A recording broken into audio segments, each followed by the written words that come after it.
The indigenous people of Biafra, Ipob, has accused Google, BBC, and the British government of colluding with the Nigerian authorities to manipulate global opinion and undermine justice in the ongoing case of its detained leader, Nnamdi Kanu.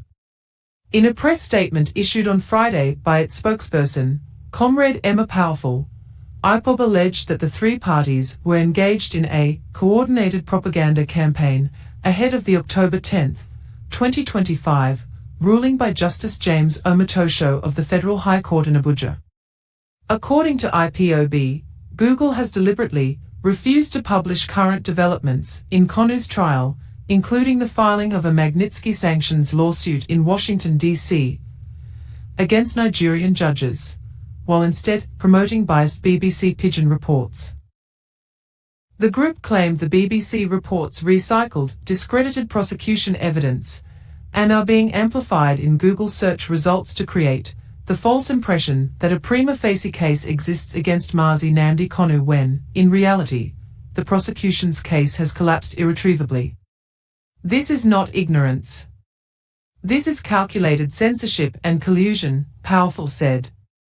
The separatist movement likened the alleged media manipulation to events leading up to Kanu's extraordinary rendition from Kenya in June 2021. Ipob alleged that Wikipedia, under Western influence, altered Kanu's nationality from British Nigerian to Nigerian only before his abduction. This deception gave Kenya the false impression that they were abducting an ordinary Nigerian citizen without the protection of Britain, the group said, adding that the entry was later quietly changed back after the rendition. This criminal manipulation of global information platforms smoothed the way for Mazi Nnamdi Kanu's extraordinary rendition, in direct violation of Nigerian law, the African Charter, and international treaties, Powerful stated. The group further accused the British government of playing an active role in the alleged campaign. It stated that London, acting through the BBC and tech proxies like Google, is actively assisting Nigeria to pervert the course of justice. Ipob alleged that Justice Omotosho had already been handed a pre-written script and warned that international actors were conditioning the environment to justify a judicial fraud that has already been prepared in Abuja.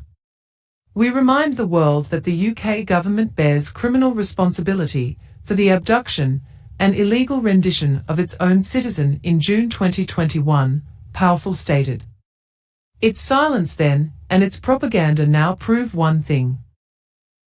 Britain has long abandoned its obligations under international law in favor of protecting its colonial interest in Nigeria.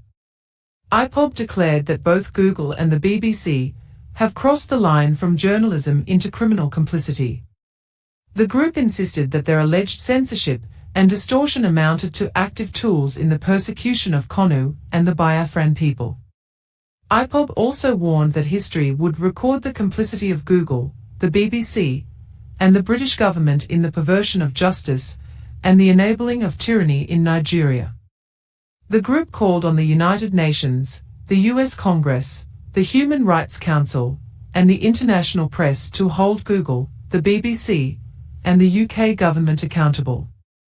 The persecution of Mazi Nnamdi Kanu is not just a Nigerian affair. It is a global test of whether big tech, Western governments, and compromised media can collude with rogue regimes to suppress truth and destroy freedom, Powerful said. Stay tuned for more updates, stay safe, and have a blessed day.